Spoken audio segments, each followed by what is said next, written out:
我在这里宣布床是人类最伟大的发明，不服来辩。人类一生有1/3的时间都在床上，而且生老病死、工作、吃饭、色看 YouTube， 没有一件事不能够在床上做，这样不叫做伟大，什么才是伟大呢？所以今天就让我们一起来聊聊床吧。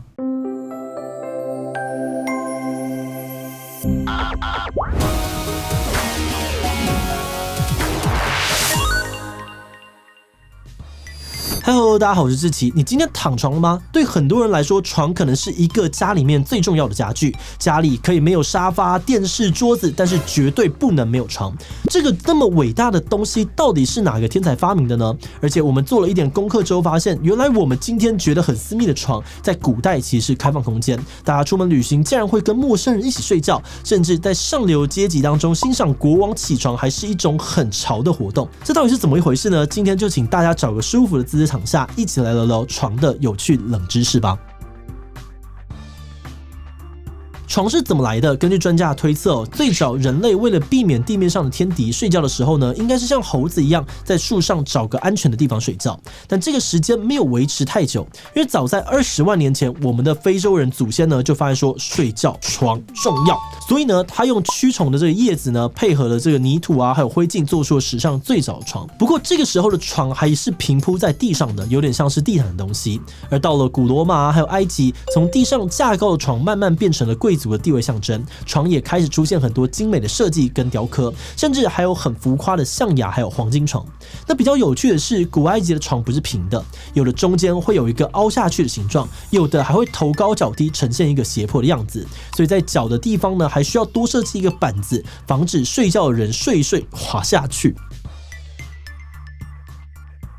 到了中世纪的时候，床这个酷东西呢，在上流阶级就变得越来越普及。在巴洛克时期的欧洲，国王的床甚至被视为是政治中心。最受宠的大臣们早上还会被邀请到国王的床旁边观赏国王起床，在当时被视为是无上的光荣。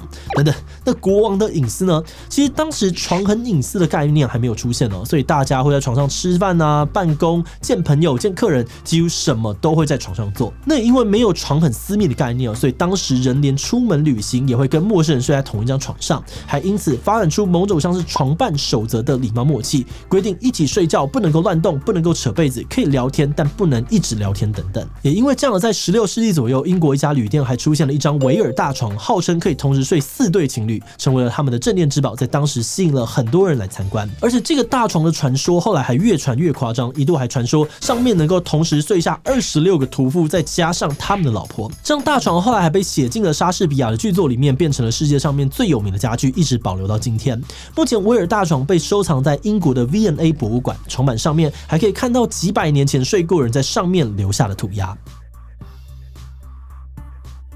到了工业时代以后，随着种植技术跟制造业的进步，制造床的成本变得越来越便宜，一般平民老百姓终于可以买得起床了。不过也大概是这个时代，宗教的约束也变得更严格保守，社会上面对人该怎么睡觉出现了很多的规矩，因此房间和床就开始被视为是很私密的地方，不能够随便被陌生人看到。而且呢，就连两夫妻大白天在房间里呢，也被视为是丢脸羞耻的事，甚至一度还出现夫妻在同一个房间也要分双人床睡觉的风气。不过这个世代呢，还是有一些好消息，就是我们熟悉的弹簧床终于出现了。1870年，世界上面的第一张弹簧床垫在美国问世，不过当时是利用人工把钢制的弹簧缝进这个床垫里面，非常的费时费力，价格当然也很惊人。而到了1890年呢，制造弹簧床的机器开始出现，弹簧床垫被大量的量产，价格也成功的被压了下来。而这个很弹很潮的东西，马上受到了很多名人的业配吹捧，弹簧床垫的热潮也从美国蔓延到了全世界。而也是从这个时候开始，大家更开始想要追寻更好的睡眠品质，而床垫也开始出现了革命性的演进。弹簧床虽然很弹很舒服，但有一个问题，就是在上面跳会被妈妈打，很不方便。不是，是传统的弹簧床真正的问题是，床垫里面所有的弹簧都是连在一起的，所以如果几个人一起睡的话呢，只要有一个人翻身或者起床，整个床的这个弹簧呢都会跟着晃动，影响到枕边人的睡眠。因此到了1920年代，又出现了另外一种叫做独立筒的弹簧床垫，也就是把每一个弹簧独立起来，分别装进一个一个的袋子，再粘起来装进床垫里面。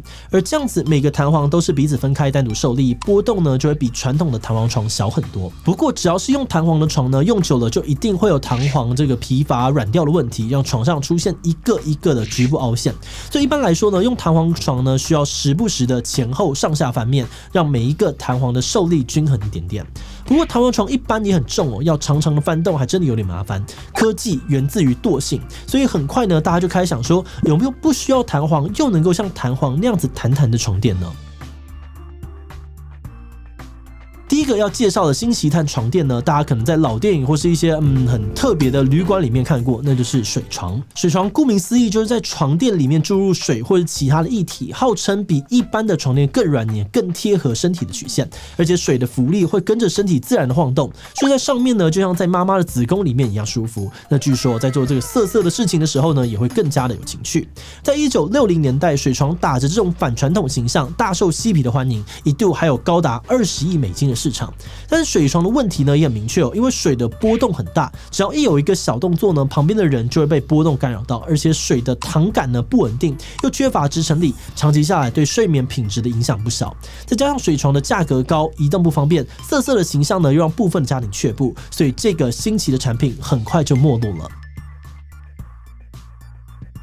第二个选手是用橡胶树枝做的乳胶床垫，这种床垫其实早在1920年代就出现了。不过因为二战的时候，日本占领盛产橡胶的东南亚，乳胶材料短缺，乳胶的床垫也一度没落。而到了1980年，东南亚的经济复苏，乳胶床垫又再次的兴盛，成为了现在不少人的这个主流床垫选择之一。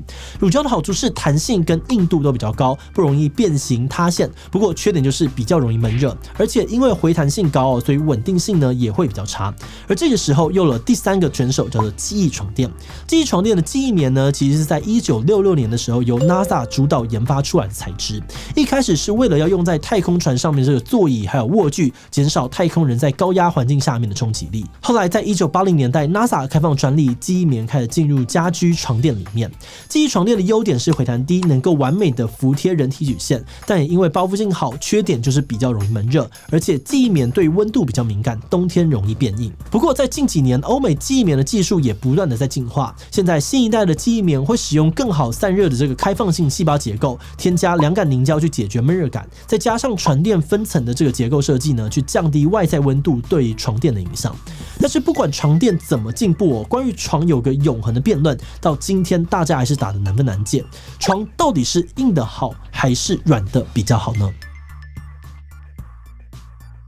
这个问题的答案是软硬不是一切，因为软跟硬呢其实是个人的主观感受，就算是同一张床，也是呢有的人觉得软，有人觉得硬。而这部分呢，我们常常在办公室睡觉的同事们就有很丰富的经验可以分享。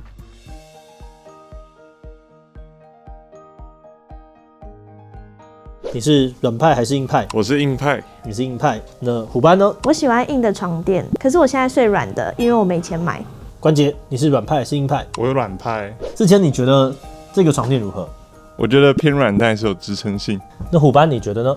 我觉得它跟我平常睡的床比起来比较硬一点点，可是还是蛮舒服的，包覆性蛮好的。那关杰你觉得呢？我其实平常习惯侧睡。OK， 试试看。都侧睡的话还不错，就是软硬算适中吧，然后没有那种压到的感觉。你看，同一张床也是有人觉得软，有人觉得硬，没有办法真正说明这张床好不好。所以挑床垫的时候呢，不能够只用软硬来挑，重点还是需要考虑到这张床的服贴性还有支撑力。可是服贴性跟支撑力要怎么判断呢？这个可以从身体跟床的密合度来看，比如说全身是不是有支撑，腰部有没有悬空等等。那当然，最好的方式就是直接自己睡看看。像是我现在躺的这张美梦云新一代记忆棉床垫，采用的是美国尖端技术，兼具舒适、服贴、支撑以及透气的优点，而且它还有多层的复合式记忆棉结构，能够服贴身形、减压护脊，让身体全然放松，减少睡醒后腰酸背痛的状况。那要怎么样知道这张床垫适不适合我呢？别担心，美梦云现在提供120天的安心试睡，不满意就全额退费，而且退货的床垫美梦云会捐赠给全台的社福机构，环保又公益。想要试试的观众，赶快到底下的资讯栏看看更多详细的资讯，找到真正适合自己的床垫吧。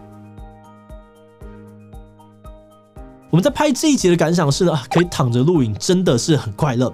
不是哦，老实说呢，在认真研究床垫历史的时候，我们发现床的文化真的是博大精深，而且很有趣的一点是，这些床跟睡觉习惯的改变，还可以反映出一个时代的社会氛围。像一开始大家都买不起床，床还是一种奢侈品的年代，为了满足贵族们炫耀的需求，床必须是一个可以公开展示的空间。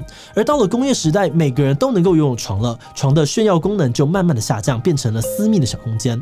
而且大家对于床的舒适性的本身也有了更多的讲究。而到了今天，各种不同形态、不同材质的床更加是千变万化，背后还有很多非常复杂精密的技术。为了找到好好睡觉的方式，人类真的很努力的在工作呢。那不管你是工作狂还是能躺平就不想努力的观众，睡眠品质都非常的重要，希望大家都能够挑到最适合自己的床垫，好好的睡觉。那最后也想问大家，你都喜欢睡什么样子的床呢？熟悉的弹簧床最对味 ，B 记忆床垫喜欢它完美贴合身体的感觉 ，C 乳胶床比较习惯有点弹性的床 ，D 完全不挑床给我一个平面我就能够睡。其他留言告诉我们吧。最后，如果你喜欢今天影片，欢迎分享出去，让更多人知道床的冷知识。此外呢，也可以这个地方看泡面跟西装的故事。那么今天的这一期就到这边告一段落，我们就明晚再见喽。那你觉得这张床弹起来怎样？跟我平常躺的床比起来比较偏软，但是它也是有支撑性。超级专业。那你觉得这个床垫如何？我觉得。